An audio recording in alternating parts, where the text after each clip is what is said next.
Danielle Hunter is a Texan after the edge rusher agreed to terms on a 2-year, $49 million deal with Houston. The four-time Pro Bowler leads Minnesota with a reported $48 million of that guaranteed. That's 98%, by the way, for those crunching the numbers at home. This will be a homecoming of sorts for the Katy, Texas native, who's fresh off a 16.5 sack season. His 8 seasons with the Vikings puts him in some elite franchise company, but he's not going to be able to add to those totals, instead tallying up some new ones with the Texans. Joining us now on set, our analyst, Rick Spielman. We've got another analyst, Trevor Sikkema, joining us here, lead draft analyst for PFF and first-timer here on HQ Spotlight. So generally, a guest in our house gets to go first, but Trevor, I'm sorry, I'm going to have you sit tight because there's a personal experience angle here with Rick Spielman. You drafted Danielle Hunter, 3rd round in 2015, Rick, and it seemed like it worked out pretty well. Yeah, no, he was, like we say, a freak of nature. And the one thing that makes him so special is that his work ethic, his approach to the game, his character off the field.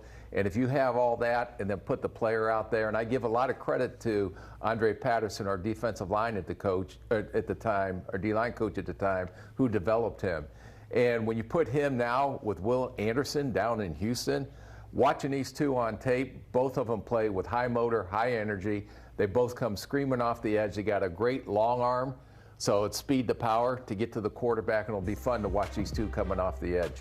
Trevor, if I turn it to you, what kind of grade did we have for Hunter with Minnesota, and what are your thoughts early here for that team up with Will Anderson Jr.? We had a really good grade for him, and over the last 2 years, right? I mean, that's really big for him because that 2020 season, he misses all of it due to neck surgery, all right? The next year, misses a big chunk of time due to a pectoral injury. He's getting a little bit closer to 30. We wonder, man, is Danielle Hunter just going to be a shell of himself? Absolutely not. He's still played at a very high level over the last 2 years. An Iron Man, in fact, over 1,000 snaps that he played this past year. That was the most in his career. Still had a pass rush win percentage above 15%. That was the second best number that he has posted in his career. So, you know, for all of the reasons and more that Rick was just talking about, that's why you have faith in still giving a guy this kind of contract. Kind of a funny contract, by the way, right? 2 years, $49 million, 48 of it guaranteed. They had to feel good about themselves and not say that they gave him a fully guaranteed contract. And so good on Houston's organization for being able to steal one there. But I'm excited about this one. You mentioned the pairing with Will Anderson Jr., but also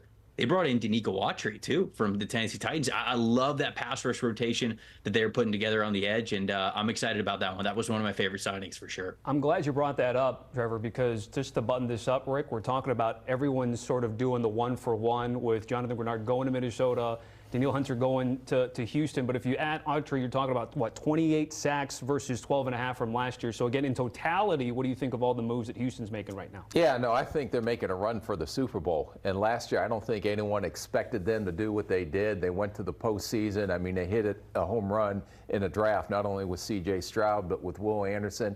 Now all the pieces are added to the defensive side of the ball, which DeMeco Ryans needs, with the offense explosive playmakers they have. This is a Houston Texans team, but it has a really good chance of advancing deep in the playoffs.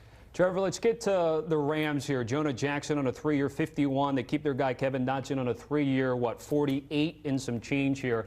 Just off the top of my head, thinking about that Rams offense last year, great passing game. Kyren Williams emerges, so maybe some surprise production. And yet Les Snead felt the need to go and revamp and reinforce the O-line here. What's your takeaway on L.A.?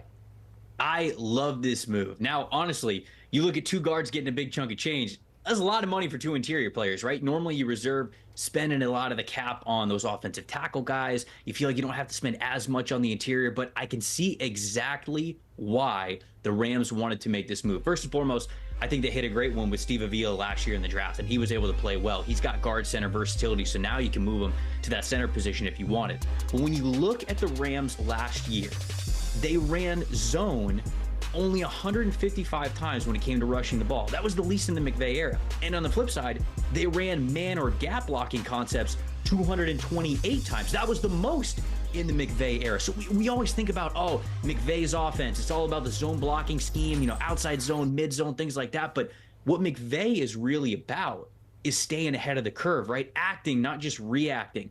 And he feels like as the game has gone more towards the sideline over the last couple of years, Well, now he's going to go straight at you, right? When we're taking linebackers off the field. All right, we're going to get north to south on you. We're going to run more man and gap power concepts between the tackles. And that's exactly what the Rams did last season. Now, bringing in Jonah Jackson and Kevin Dotson, why does this make sense? Both of those guys, highest overall blocking grades came from man blocking concepts. So it's exactly where they are going, and they're trying to make that strength even stronger in that direction this upcoming season. What do you think, Rick? Yeah, no, I agree with them 100%. And when they're going to this man concept, or I call gap scheme, moving guys forward, these two offensive guards do what they ask them to do. And I think a lot of it has to do with Kyren Williams' style. When he came out of Notre Dame, he ran 4.65. He was a good receiver out of the backfield, but he is best between the tackles. He has excellent vision, can make quick inline cuts. Now, when these guys are moving, creating the gaps that they're going to create, it's crazy. And you got to remember, Dotson was traded for a couple nickels at the back of the draft last year in August, came in from Pittsburgh. Now, Pittsburgh probably could have used him, but they traded him, and kudos to McVay and kudos to Les Snead identifying these guys. And if you look at their whole roster, I didn't know any of them until they started playing last year, including Puka Nacua. Oh, Puka, we've been talking about that during the season with his emergence. Trevor, quickly here on Jackson, any concerns in pass pro? I think the PFF grade for him did decline slightly last year. Yeah, it did. And that's something that I'm looking at when we looked at, evaluating these free agents overall, because pass protection is often what gets you paid, right? It's the passers, it's the pass rushers, it's pass protection. And yeah, the pass protection grade was a little bit lower for Jackson last year. But again, I think he's going to be in a really good unit. I mentioned how good I felt like Steve Avila was in his rookie season last year. I think he's going to be a strong player to play next to. You just have a really strong, I think, nucleus along that offensive line. So pass protection can be a lot of chemistry as well. Sometimes it's the one-on-one stuff, but not as much for the interior guys as it is for the offensive tackle. So you can kind of get away with it a little bit. And so for as great of a coach as Sean McVay is and the coaching staff that they have there, even though the grades were a little bit lower, it's not a red flag to me. I still really like this signing for the reasons of them establishing what they want to up front in the run game. Gotcha. Got about a couple minutes here left here, and targeting Geno Stone of the Bengals. You know, your colleague Brad Spielberger talked about a perfect fit in this scenario. Are you with Brad here? You got something else to add on top of that? 100%. I mean, when you look at Geno Stone last year, the 7 interceptions is what people point to, but over 700 snaps specifically at the free safety spot, which is really what the Bengals needed. They missed Jesse Bates so badly last year after losing him to the Atlanta Falcons in free agency. When I sorted overall coverage grade just for the safeties on the back end, it was a 42.1 last year. It just was not good enough. And now Geno Stone comes in. He has those takeaways. He has that experience as a true free safety center fielder type, and an 85.3 coverage grade on the back end last year. He is a something that they desperately needed going into this year to make sure that it wasn't a repeat of what they saw in 2023. Yeah, they tried to fill that gap when they lost Jesse Bates, and Jesse Bates had 14 career interceptions for Cincinnati, had 6 last year for the Atlanta Falcons. So that's what they were missing on the defensive side of the ball. And they just cut Nick Scott, who didn't have any interceptions. They had Dax Hill, who had 1 interception or 2 interceptions, and I think Jordan Battle, who was from Alabama, had 1 interception. So that was a key piece that they were missing on the defensive side of the ball.